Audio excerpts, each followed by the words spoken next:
샬롬, 반갑습니다. 바이블 투어 72일차 에스겔 25장부터 39장까지 말씀을 읽고 묵상하고 또 은혜를 나누도록 하겠습니다.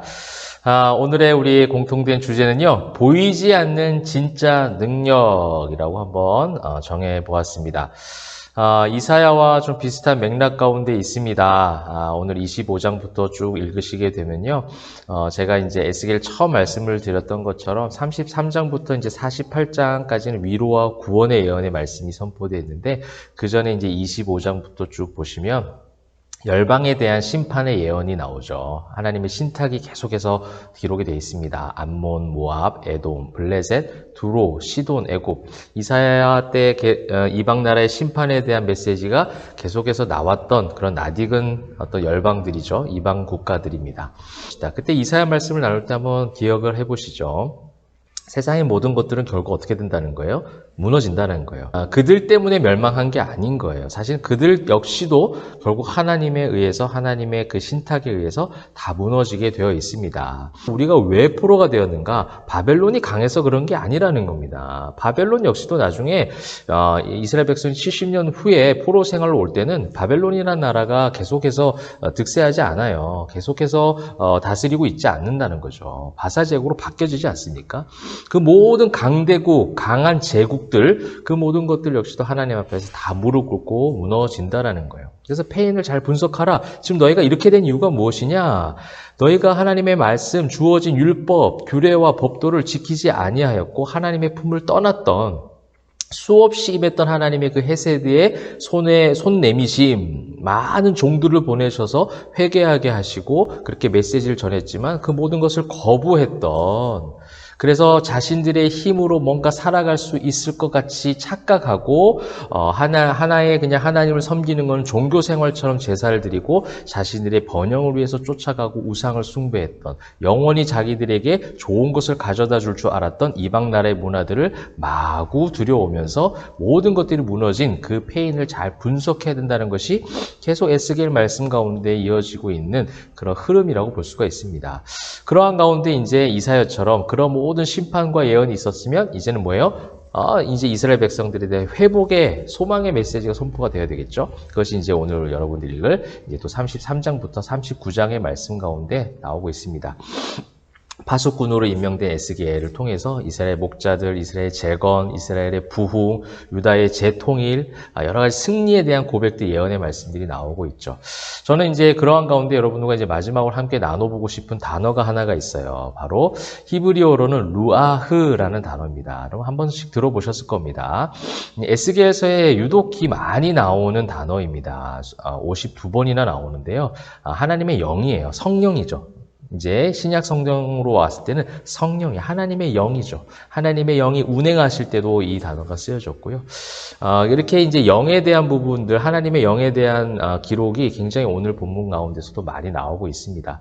지금은 포로 생활을 하고 있고 하나님의 임재의 상징이자 장소였던 눈에 보이는 성전은 다 무너졌지만 보이지 않는 하나님의 영이 이 포로 생활을 하고 있는 이스라엘 백성들 가운데서도 여전히 운행하고 계시고 동행하고 계신다라는 거예요. 천지를 다스리시고 운행하고 있음을 선포하고 있는 것입니다. 여러분, 그래서 오늘 제가 아까 말씀드렸던 소주제가 무엇이었습니까? 보이지 않는 진짜 능력이라는 거예요.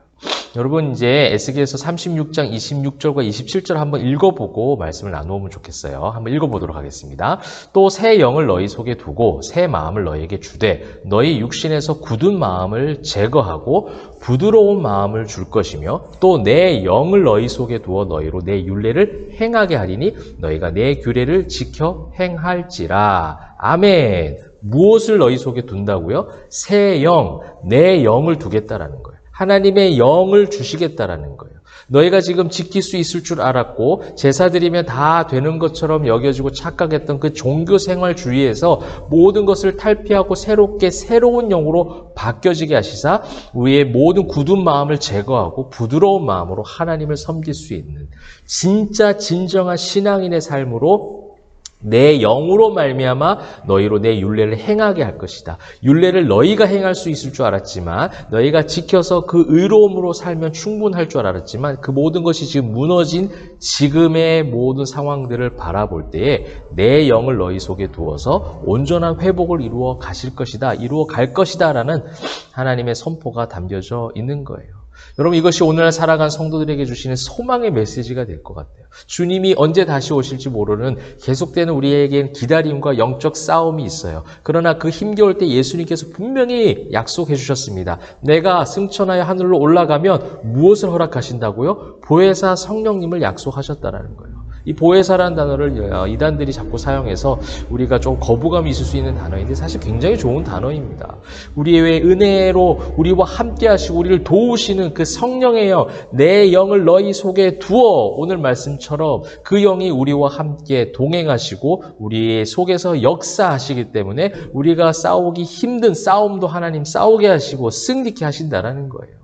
이스라엘 백성들이 패망하여 지금 넘어져 있지만 결국 우리를 일으켜 세워주시는 것은 우리의 힘도 아니요, 너의 힘도 아니고 우리가 가지고 있는 국력도 아니고 뭐예요? 우리 속에 있는 하나님의 영이 운행하셔서 그렇게 이기게 하신다라는 거예요.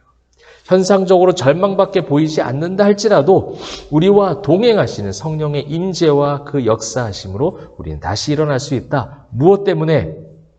나의 종교 생활 때문입니까? 내가 직분이 목사라서 그렇습니까? 아니요, 어림도 없습니다. 나의 직분이 어떠하든 내 신앙의 연수가 어떠하든 또 성경을 얼마나 많이 읽었든 기도를 얼마나 많이 했든가가 기준이 되는 것이 아니라 내 속에서 살아 움직이시는 그 성령의 영으로 말미암아 우리는 다시 일어날 수 있고 다시 승리할 수 있다는 것을 에스겔은 가르쳐주고 싶었던 거예요. 하나님은 그 에스겔을 통해서 그렇게 말씀해주고 싶으셨던 거예요. 지금 넘어져 있지만 결국 이렇게 세워주시는 나의 영을 너희 속에 두어서 내 율례를 지키게 할 거다. 너희가 지키는 것이 아니라 내가 지키게 할 것이다. 성경을 읽는 것도 우리가 부지런해서 우리가 어떠한 목적과 목표를 가지고 있어 성경 읽는 것이 아니라 성경을 읽게 하신 그 성령의 능력이 우리에게 있는 줄 믿습니다. 오늘도 그러한 영이 내 속에 있음을 여러분 자신감을 가지시고 그 속에 어떤 기쁨과 감사를 누리시고 그 속에서의 자유함을 누리시면서 오늘 하루 성령님과 동행하시면서 모든 일상이 승리하고 또 모든 일상에서 감사를 노래하는 우리 포에마 교회 성도님들, 우리 모든 바이블2에 참여하는 성도님들 다 되시기를 주님의 이름으로 축복합니다. 기도하겠습니다. 사랑과 은혜가 풍성하신 하나님 감사합니다. 오늘도 주님을 바라봅니다. 내 속에 있는 성령의 영을 성령께서 함께 하심을 내주하심을 바라볼 수 있는 말씀 읽는 시간 되게 하여 주옵소서. 그 속에 있는 영으로 말미암아 우리는 다시금 일어납니다. 그 속에 있는 성령의 능력으로 말미암아 우리는 예수 믿는 사람답게 말하고 행동합니다. 하나님 그렇게 할 수 있도록 힘을 공급하여 주옵소서. 오늘 한날 성령의 도우심과 동행하심으로 마음껏 하나님을 찬양하고 우리의 삶 가운데 승리를 노래하고 간증할 수 있는 사랑하는 우리 주의 모든 백성들 다 될 수 있도록 주님 인도하여 주시옵소서. 감사 찬송 영광 올려드리며 살아계신 예수 그리스도의 이름으로 기도합니다. 아멘. 여러분 우리 속에 있는 성령의 능력으로 말미암아 오늘도 또 말씀의 능력으로 힘으로 승리하시길 바랍니다. 말씀의 힘으로 화이팅!